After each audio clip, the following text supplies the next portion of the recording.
कहते हैं कि एक गर्भवती शेरनी शिकार पर निकलती है तो जैसे ही एक भेड़ों का झुंड देखती है तो छलांग मारती है, झपट्टा मारती है और उस प्रोसेस के अंदर वो अपने बच्चे को तो जन्म दे देती है पर खुद उसकी मृत्यु हो जाती है। तो वो जो शेर का बच्चा शेरनी की गर्भ से निकला होता है वो जाकर उस भेड़ों के झुंड में ही गिर जाता है। अब साथ संगत वो जो शेर का बच्चा भेड़ों के झुंड में वो उनके साथ ही अपनी आंखें खोलता है, अपना जीवन बिताता है। जैसे भेड़ सारे चलते हैं वैसे ही वो उनके साथ चलता है, जैसे वो घास खाते हैं वैसे ही वो घास खाता है, जैसे वो मिमियाते हैं वो शेर का बच्चा भी मिमियाना सीख जाता है। वो भी उनके साथ चलता है, मिमियाता है, डरता है, भागता है, खेलता है और वो सारे भेड़ भी बड़े आराम से इस बात को मान जाते हैं कि बेशक हमारे जैसा नहीं दिखता पर है तो हम में से ही एक, क्योंकि ये भी घास ही खाता है, ये भी मिमियाता है, ये भी दूर से किसी बड़े जानवर को देखता है तो डर के भागने लगता है।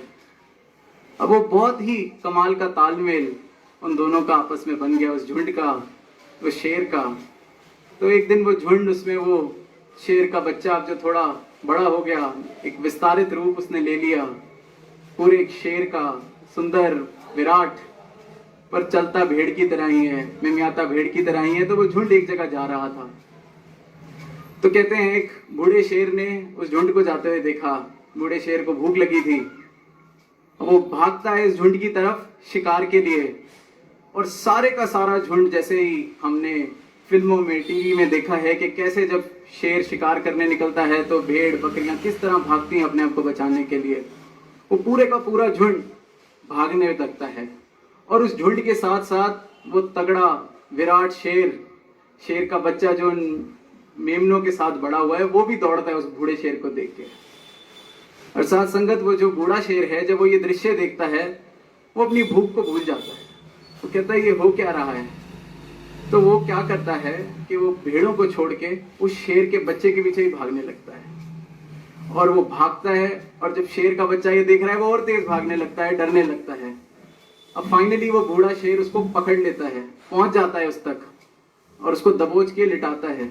और जैसे ही उसको लिटाता है तो क्या देखता है कि वो शेर का बच्चा हाथ जोड़ रहा है, मिमिया रहा है कि मुझे बख्श दो, मुझे कुछ मत कहना, मैं तो घास खाने वाला एक छोटा सा मेमना हूं।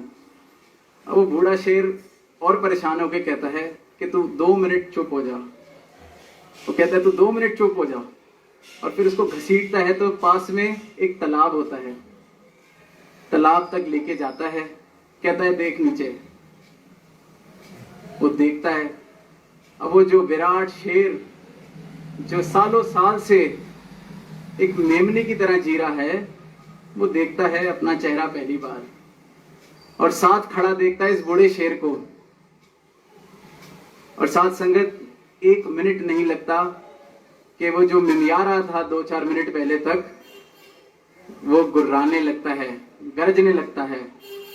उसको 1 सेकंड लगा उस मेमने से शेर बनने का और उसने उद्घोष कर दिया अपनी दहाड़ से, गूंजने लगी उसकी दहाड़ कि मैं एक शेर हूं। यही साथ संगत सदगुरु करते हैं।